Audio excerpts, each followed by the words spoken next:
நம்ம உடம்புல பிரஷர் இருக்குன்னு தெரியும். அதே மாதிரி நம்ம கண்கள்லயும் பிரஷர் இருக்குன்னு தெரியுமா? ஹாய், திஸ் இஸ் அன்பு. கண் நீர் அழுத்த நோய், அதாவது கிளக்கோமா அப்படின்னு சொல்லுவோம். நம்ம கண்ணுக்குள்ள இருக்கும் பிரஷர் 10லிருந்து 21 mmHgல இருக்கணும். பிரஷர் அதிகமாக ஆக நம்மளுடைய பார்வை நரம்பு கொஞ்சம் கொஞ்சமா டேமேஜ் ஆகிட்டே வரும். பார்வை நரம்பு தான் நம்ம பார்க்குற விஷயங்களை பிரெயினுக்கு வந்து எலக்ட்ரிக்கல் சிக்னல்ஸாக கொண்டு போகிற முக்கியமான நரம்பு. ஒன்ஸ் இந்த நரம்பு டேமேஜ் ஆகி உங்களுக்கு பார்வை போயிடுச்சுன்னா திரும்ப பெற முடியாது. ஆரம்பத்தில் எந்த அறிகுறியும் இருக்காது. போக போக உங்களுடைய சைடு பார்வை மறைக்க ஆரம்பிச்சிடும்.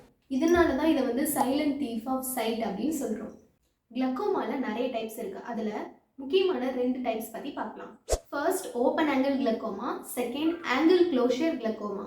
ஓப்பன் ஆங்கிள் கிளக்கோமாவில் இயர்லி ஸ்டேஜஸில் சிம்டம்ஸ் எதுவும் இருக்காது. ஆனால் போக போக சைடு விஷன் வந்து கம்மியாகும். ஆங்கிள் க்ளோஷர் கிளக்கோமாவில் அடிக்கடி தலைவலி, கண்ணு வலி இருக்கிறது இருக்கும்.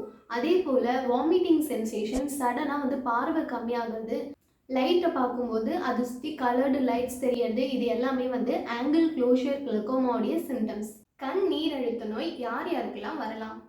பிபி சுகர் கண்ட்ரோலில் இல்லாதவங்களுக்கு, அதே போல் ஹை மயோப்பியா அப்படின்னு சொல்லுவோம், தூரப்பறவை குறைபாடு அதிகமாக இருக்கிறவங்க, ஸ்டிராய்டு மருந்து வந்து கண்டினியூஸாக யூஸ் பண்ணிட்டு இருக்கிறவங்களுக்கு இந்த கிளக்கோமா வர அதிக சான்சஸ் இருக்குது. கிளக்கோமா அப்படின்றது க்யூர் பண்ண முடியுமா முடியாதா அப்படின்னு பார்த்தீங்கன்னா, இதை வந்து க்யூர் பண்ண முடியாது, பட் கண்ட்ரோல் பண்ண முடியும். ஆல்ரெடி டேமேஜ் ஆன நரம்பை வந்து சரி செய்ய முடியாது.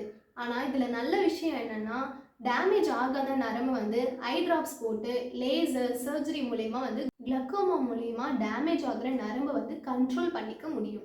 40 வயசு ஆகிட்டாலே வருஷத்திற்கு ஒரு முறை வந்து ஐ டெஸ்ட் பண்ணிக்கோங்க.